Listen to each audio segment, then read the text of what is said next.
Samafale Cabdicasiis Maxamuud Muude oo ka mid ah dhalinyarada magaalada Beledweyne horeyna ugala soo muuqday baraha bulshada hooyo Faadumo Cabdi Xasan oo ah hooyo Soomaaliyeed oo in ka badan 6 sano la xanuunsanaysay buro kaga taala dhoonta ayaa waxa codsigaas oo u diray Samafale Cabdicasiis Muude walaalaha Soomaaliyeed ka soo jawaabay isbitaalka Sahageed Hospital oo ka mid ah isbitaalada ugu waaweyn magaalada Beledweyne xarunta gobolka Hiiraan isagoona sheegay in si bilaash ah uu fulin doono qaliinka ay u baahan tahay hooyo Faadumo Cabdi Xasan oo ah hooyo in ka badan 6 sano la xanuunsanaysay buro kaga taala dhoonta Dr. Maxamed Xuseen Maxamed Soomaali oo ah agaasimaha isbitaalka Sahageed Hospital ayaa faahfaahin ka bixiyay buradan iyo sidoo kale goorta ay ka howlgali doonaan bukaanka waxaan in badan ka garanaynay ama ka arkaynay in duruufo jira nolol ahaaneed waxaan ku niri qaliinka iyo wixiisii dhan baan isku ka qiimeeyno lacag yar bixi marka waxay tiri waraniga waa inaan dadkii dhaxgalaa oo aan walaalaha raadiya wixii markaas igu saacidi karo Faadumo waxay markaas la kaashatay walaalaha Cabdilcasiis Maxamed iyo Cabdinaasir Daahir iyo dadkii marka ay walaalahaas u dhaxgali kareen oo ay gaarsiin kareen message-keeda fariinteeda qofka dhibanaha wuxuu la mid yahay mararka qaar hadii aad fiiriso Soomaalidu waxay ku maamaadaa geela iyo ninka wada xariga u dhaxeeyo hogaanka u ah hadaan xarig jirin ninka iyo geela wada isma wada lahayn sidaas la mid ah qofka baahida haysa iyo bulshada waxay u baahan tahay qof isku xira ilaa hadii la istuso bulshada iyo qofkii baahnaa iskaalmeystaan يعني ظروف كستو عقبات بوكان كهيستا ولا حلين كرا قعمو ذا جربي وحكو جويان Soomaali way ku maamahda walaala qeyr la siiyo maanta oo taariikhdu ay tahay 18 bishii labaad 2021 muddo adiga bil ku dhawaad ayuu bukaankiina moog yahay ay istaalka dib noogu soo celiyeen iyagoo bukaankii wado Soomaalidii walaalihii u soo dhaxgalay waxayna naga codsadeen isbitaalka in uu qaliinkii qabto بالعكتي قلينك يو استوى قلينك إنه سفري جارج العقلان كوسميه أيقنا وحي صرف يصير داوي وحي لمدنا بحيان أنا جوحان كما ملهان جو أنسنا إن أن أقبلنا عد سجين نوجي مد ولا لها وصو عد صدين ولا أشفى وده فاضل عبد حسن أو أيضا كم إذا بهوين تأييدات كدجن جوال كيران كارهان بلدوينه إن شاء الله ما لم تسبتده أو تاريخ لكو أدنته هدوله هرادو لبعتن كبشة waxaan si free ah ku sameyn doonaa insha Allah qaliin keeda oo ah huge thyroid sida video iyo sawirka aad ka dheehan kartaan waxaan Ilaahay weydiisanaynaa inuu Ilaahay u fududeeyo insha Allah anagana Ilaahay nagu ceebeynin walaashaas Ilaahayna caafimaad taam ka siiyo qaliinka noociisa yani in badan hore istaalka waa loogu sameeyay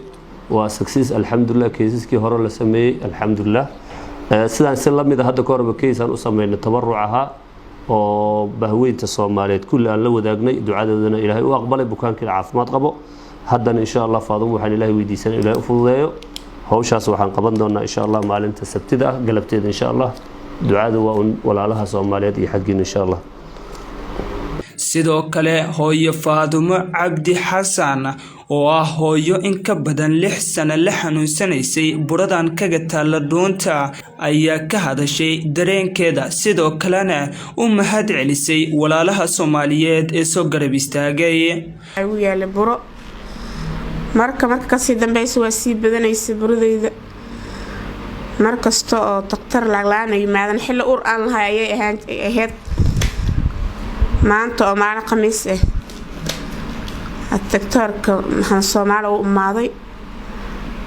wuxuuna igu yiri lacag la'aan ayaa lagu qalayaa waa ugu mahad celinaa 90%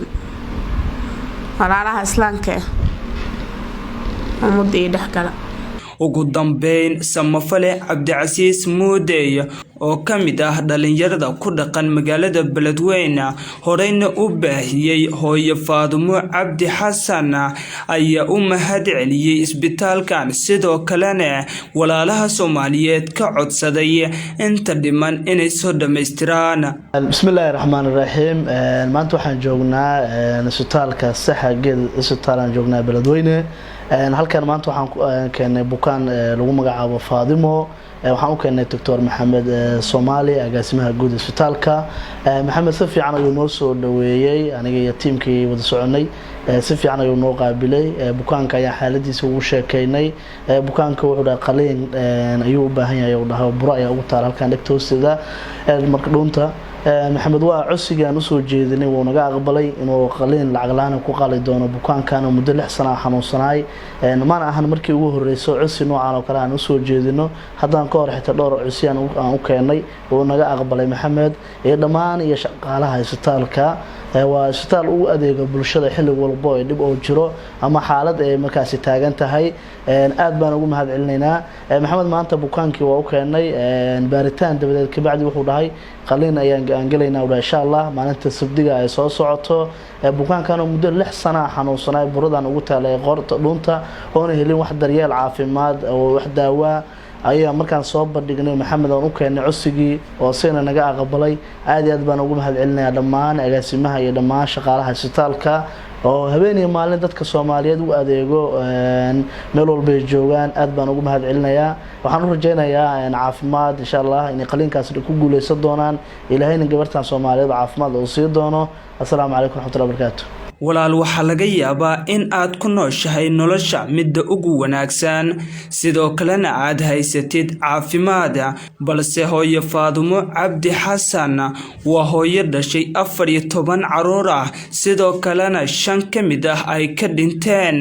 waxayna la xanuunsanaysaa buro kaga taala dhuunta walaal aan u gargaarno hooyo Faadimo Cabdi Xasan